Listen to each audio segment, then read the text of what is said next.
Adrenergic receptors. जो पिछला हमारा जो टॉपिक था जो हमने सिंपैथेटिक सिस्टम और पैरासिम्पैथेटिक को कवर किया था, तो सिंपैथेटिक सिस्टम और पैरासिम्पैथेटिक में हमने डिस्कस किया था कि उसके एक्शंस क्या होते हैं, और फर्दर हमने पैरासिम्पैथेटिक की जो क्लिनिकल मैनिफेस्टेशन है वो भी देख ली थी। उसमें कौन सी ड्रग्स थी और कौन से रिसेप्टर्स थे जो इन्वॉल्व थे, और फिर उनके एगोनिस्ट एंड एंटागोनिस्ट भी डिस्कस कर लिए थे। अब जो सिंपैथेटिक सिस्टम है उसमें जो रिसेप्टर्स हैं उनको आज हम डिस्कस करेंगे, और फिर उन रिसेप्टर्स के ऊपर जो नेचुरल लाइगेंड्स हैं उनको भी देखेंगे, एगोनिस्ट और एंटागोनिस्ट ड्रग्स भी स्टडी करेंगे। तो इस जो लेक्चर है इसको समझने के लिए ज़रूरी है कि जो पिछले वाला लेक्चर है उसमें पहले सिंपैथेटिक सिस्टम और पैरासिम्पैथेटिक को देख लिया जाए। सिंपैथेटिक सिस्टम जो is the system of fight और फ्लाइट, और उसमें कौन कौन से एक्शंस हो रहे थे मैं ज़रा आपके लिए रिपीट कर देती हूँ। और उसमें मिड्रिएसिस हो रही थी, पेपर डायलेट कर रहा था। हार्ट के ऊपर इफेक्ट देखें तो हार्ट रेट इंक्रीज़ हो रहा था, ब्लड प्रेशर इंक्रीज़ हो रहा था, मायोकार्डिक कंट्रैक्टिलिटी इंक्रीज़ हो रही थी। लंग्स के ऊपर देखें तो ब्रोंकोडाइलेशन हो रही थी, और इसी तरह से अगर ब्लैडर के ऊपर देखें तो यूरिनरी रिटेंशन हो रही थी। तो अब जो सिंपैथेटिक सिस्टम है उसकी उसके जो एक्शंस हैं वो परफॉर्म कैसे होंगे, बाय एडिनर्जिक रिसेप्टर्स। तो एडिनर्जिक रिसेप्टर्स बॉडी में प्रेजेंट होते हैं, और जब इनके ऊपर आके इनकी हार्मोन्स और जो ड्रग्स हैं वो आके एक्ट करती हैं तो उसमें सिंपैथेटिक सिस्टम के एक्शन परफॉर्म होंगे। अब ये 4 टाइप के हमारे पास रिसेप्टर्स हैं, alpha 1, alpha 2, beta 1 and beta 2। Alpha 1 के हम एक्शन देख लेते हैं कि अगर अल्फ़ा 1 के ऊपर ड्रग बाइंड करेगी तो क्या होगा। वेजो कंस्ट्रक्शन होगी, बीपी इंक्रीज़ होगा, मिड्रिएसिस होगी एंड यूरिनरी रिटेंशन। अल्फ़ा 2 के एक्शन से अगर हम देखें तो अल्फ़ा 2 में इनहिबिशन हो रही है सेक्रीशन की। अब उसमें किस किस चीज़ को सेक्रीशन इनहिबिट हो रही है, acetylcholine, insulin and norepinephrine. Beta 1 receptors, beta 1 receptors heart के ऊपर प्रेजेंट होते हैं mostly. They are involved in tachycardia, heart rate increase होगा, मायोकार्डिक कंट्रैक्टिलिटी इंक्रीज़ होगी, लाइपोलाइसिस इंक्रीज़ होगी, और एक और जिसका एक्शन है वो है रिलीज़ ऑफ रीनन। रीनन एक एंजाइम है जो कि रिलीज़ होता है फ्रॉम किडनीज़, और that is involve in increasing blood pressure. तो बीटा 1 के जो इफेक्ट्स होंगे ओवरऑल हार्ट रेट को इंक्रीज़ करेंगे, ब्लड प्रेशर को इंक्रीज़ करेंगे और लाइपोलाइसिस कॉज करेंगे। Beta 2 receptor, beta 2 receptors mostly lungs के ऊपर हैं, और जो इनकी ड्रग्स होंगी वो भी रेस्पिरेटरी फंक्शन परफॉर्म करेंगी। बीटा 2 वेजोडाइलेशन कॉज करता है, ब्रोंकोडाइलेशन कॉज करता है, ग्लाइकोजेनोलाइसिस करता है, ग्लूकागोन की रिलीज़ को इंक्रीज़ करता है, और यूट्राइन मसल्स को रिलैक्स करता है। तो ये बेसिकली 4 रिसेप्टर्स हैं, इनके हमने एक्शंस देख लिए। और फर्दर हम ये देखेंगे कि कौन सी ड्रग्स हैं जो अल्फ़ा 1 रिसेप्टर एक्टिंग हैं, कौन सी ड्रग्स हैं वो अल्फ़ा 2 एक्टिंग हैं, कौन सी ड्रग्स हैं जो बीटा 1 हैं, और कौन सी ड्रग्स जो हैं वो बीटा 2 हैं। और अगर हमें ये एक्शंस याद होंगे तो हमें उनके मैकेनिज़्म इजीली ड्रग्स के समझ आ जाएंगे, उनका यूज़ और साइड इफ़ेक्ट्स भी यहीं से पता चल जाएंगे। फर्स्ट हम देख लेते हैं कि जो हमने 4 रिसेप्टर्स पढ़े हैं सिंपैथेटिक सिस्टम के, उनके नेचुरल लाइगेंड्स बॉडी में कौन कौन से हैं। एपिनेफ्रिन है जो अल्फ़ा रिसेप्टर्स पे भी एक्ट करता है और बीटा पे भी करता है। सेकंड कम्स नॉरएपिनेफ्रिन जो अल्फ़ा पे भी एक्ट करती है और बीटा 1 पे भी करती है। डोपामीन अल्फ़ा रिसेप्टर्स पे भी है, बीटा पे भी इसके एक्शन है, और डोपामीन सेपरेट रिसेप्टर्स भी हैं जिनके ऊपर डोपामीन का रिएक्शन होगा। एपिनेफ्रिन जब अपने रिसेप्टर्स के ऊपर बाइंड करेगी तो क्या होगा, हार्ट रेट इंक्रीज़ होगा क्योंकि अल्फ़ा और बीटा एक्टिंग है, हाइपरग्लाइसीमिया होगा, लाइपोलाइसिस होगी। हमने ऊपर एक्शन देखे थे, बीटा के क्या एक्शन थे, अल्फ़ा के क्या थे। तो जब अल्फ़ा और बीटा के ऊपर नेचुरल लाइगेंड आके बाइंड करेगा तो हाइपरटेंशन होगी, हार्ट रेट इंक्रीज़ हो रहा है, हाइपरग्लाइसीमिया हो रहा है, लाइपोलाइसिस हो रही है। इसका जो क्लिनिकल यूज़ है that is epinephrine is use in anaphylactic shock. Next comes the norepinephrine. Norepinephrine क्या करती है, अल्फ़ा और बीटा 1 एक्टिंग है, तो यहाँ पे हार्ट रेट डिक्रीज़ हो रहा है। और ये क्यों है कि वैसे तो हमने देखा ऊपर जैसे बीटा 1 रिसेप्टर हार्ट रेट को इंक्रीज़ करते हैं, तो अल्फ़ा रिसेप्टर्स भी इन्वॉल्व हैं, बीटा 1 भी इन्वॉल्व है। तो जब हार्ट रेट इंक्रीज़ हुआ और पेरिफेरल रेजिस्टेंस इंक्रीज़ हो रही तो रिफ्लेक्स एक्शन होगा जिसकी वजह से हार्ट रेट डिक्रीज़ हो जाएगा, ब्रेडिकार्डिया, रिफ्लेक्स ब्रेडिकार्डिया होगा यहाँ पे।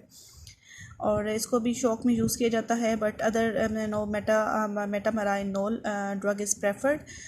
Next come the dopamine. Dopamine drug of choice and shock के अंदर, क्योंकि ये अल्फा और बीटा के ऊपर इसके एक्शंस हैं, और जो डोपामीन रिसेप्टर्स इसके अपने प्रेजेंट हैं किडनी के ऊपर, वो रीनल फ्लो को इन्हांस करते हैं। तो शॉक के अंदर ये ड्रग ऑफ चॉइस है। अब जो एपिनेफ्रीन है और नॉर एपिनेफ्रीन है, इसका हमने देखा था कि जो इसका ब्लैडर के ऊपर एक्शन है ये यूरिनरी रिटेंशन कॉज करती हैं। तो जो डोपामीन है इसलिए ड्रग ऑफ चॉइस है, क्योंकि यूरिनरी रिटेंशन कॉज नहीं करेगी पेशेंट के अंदर, बल्कि रीनल फ्लो को इन्हांस करती है।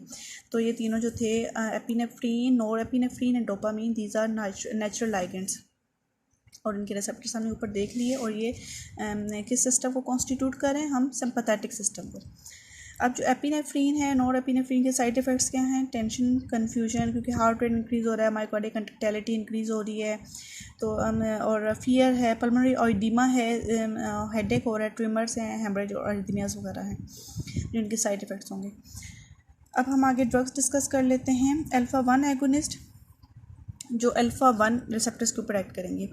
तो अल्फ़ा 1 एगोनिस्ट होंगी तो वो क्या करेंगी? वेजो कंस्ट्रक्शन करेंगी, इसलिए इनको नेज़ल डीकॉन्जेस्टेंट के तौर पे यूज़ किए जाते हैं लोकली इन ड्रग्स को। बीपी इंक्रीज़ करती हैं, मिड्रिएसिस करती हैं, यूरिनरी रिटेंशन करती हैं। तो अल्फ़ा 1 एगोनिस्ट में हमारे पास पहले दो ड्रग्स हैं, ऑक्सीमेथोक्सालिन एंड पेनाइल एपिनेफ्रीन और मेथोक्सामिन। ये जो पहली दो ड्रग्स हैं नेज़ल डीकॉन्जेस्टेंट के तौर पे यूज़ होती हैं, लोकल एक्शन है क्योंकि वेजो कंस्ट्रक्शन होती है इन ड्रग्स की वजह से, अल्फ़ा एगोनिस्ट की वजह से, तो नेज़ल डीकंजेस्टेंट के तौर पे यूज़ होंगे। फिनाइलेफ्रीन और मेथोक्सामिन का सुप्रावेंटिकुलर टैकीकार्डिया में भी यूज़ है। सुप्रावेंटिकुलर टैकीकार्डिया में क्या करता है? रिफ्लेक्स ब्रेडीकार्डिया कॉज कर, रिफ्लेक्स एक्शन होगा और हार्ट रेट कम हो जाएगा। सर्जिकल हाइपरटेंशन में भी यूज़ होती हैं drugs. Alpha 2 agonist, alpha 2 agonist के हम पहले एक्शन देख लेते हैं। अल्फ़ा 2 में क्या होगा? इनहिबिशन हो रही है एसिटाइलकोलिन की, इंसुलिन की, नोरेपिनेफ्रिन की। तो जो अल्फ़ा 2 एगोनिस्ट हैं उसमें दो ड्रग्स हमारे पास आ जाती हैं, कोलोनिडीन एंड मिथाइल डोपा। इनका यूज़ क्या है? हाइपरटेंशन में यूज़ होती हैं, ADHD anti diuretic hormone disease में यूज़ हो रही हैं, एलिविएट ओपियोइड विड्रॉल सिम्टम और माइग्रेन में इनका यूज़ है। बीटा 1 एगोनिस्ट, बीटा 1 के हमने एक्शंस देखे थे। बीटा 1 में टैकीकार्डिया था, लाइपोलाइसिस हो रही थी और मायोकार्डियल कंट्रैक्टिलिटी इंक्रीज़ हो रही थी, रिलीज ऑफ रीनन हो रहा था। तो बीटा 1 एगोनिस्ट में कौन सी ड्रग्स हैं? आइसोप्रोटिनोल है, डोब्यूटामीन है। आर्टियो वेंट्रिकुलर शॉक में यूज़ हो रही हैं, हार्ट रेट इंक्रीज़ होगा, बीपी इंक्रीज़ होगा, शुगर इंक्रीज़ होगी, शुगर लेवल्स। डोब्यूटामीन में cardiac output in congestive heart failure, और this drug provide inotropic support, heart rate और ऑक्सीजन की डिमांड को इंक्रीज़ नहीं करती, इसलिए ये ड्रग ऑफ चॉइस है कंजस्टिव हार्ट फेलियर में, क्योंकि पहले ही हार्ट जो है वो वीक हो चुका होता है, तो उसकी ऑक्सीजन और हार्ट रेट डिमांड इंक्रीज़ नहीं होती, और बल्कि ड्रग आइनोट्रोपिक सपोर्ट प्रोवाइड करती है by binding to its receptor present on the heart. Beta 2 agonist, beta 2 agonist को हमने देख लिया था, मोस्टली इनका लंग्स में फंक्शन था, ब्रोंकोडायलेटर्स थे ये। तो इसमें दो कैटेगरी से आगे, एल्ब्यूट्रोल, पीरब्यूट्रोल एंड टर्ब्यूटोलिन, ये शॉर्ट एक्टिंग ब्रोंकोडायलेटर्स हैं, और जो सेलमेट्रोल है और फॉरमेट्रोल है ये लॉन्ग एक्टिंग ब्रोंकोडायलेटर्स हैं। ये तो हमने एगोनिस्ट पढ़ लिए थे, जो एडिनर्जिक रिसेप्टर्स हैं उनके एगोनिस्ट थे, अल्फ़ा 1 थे, अल्फ़ा 2 थे, बीटा 1 और बीटा 2 एगोनिस्ट थे। अब एंटेगोनिस्ट हैं जो इनके एक्शंस को ब्लॉक करते हैं। अल्फ़ा एंटेगोनिस्ट में हमारे पास आ जाते हैं फिनॉक्सीबेंजामीन एंड फेंटोलामीन। अब क्योंकि अल्फ़ा रिसेप्टर्स को ब्लॉक कर रहे हैं तो बीपी कम हो जाएगा, पेरिफेरल रेजिस्टेंस भी कम हो रही है, रिफ्लेक्स टैकीकार्डिया हो रहा है, एपिनेफ्रीन रिवर्सल होगा इसमें।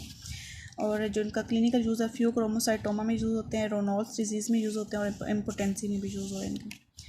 जो साइड इफ़ेक्ट्स हैं, क्योंकि बीपी भी कम हो रहा है, पेरिफेरल रेजिस्टेंस भी कम हो रही है, तो पोस्चरल हाइपोटेंशन है, सेक्सुअल डिसफंक्शनिंग हो सकती है, nasal stiffness, nausea, vomiting and arrhythmias.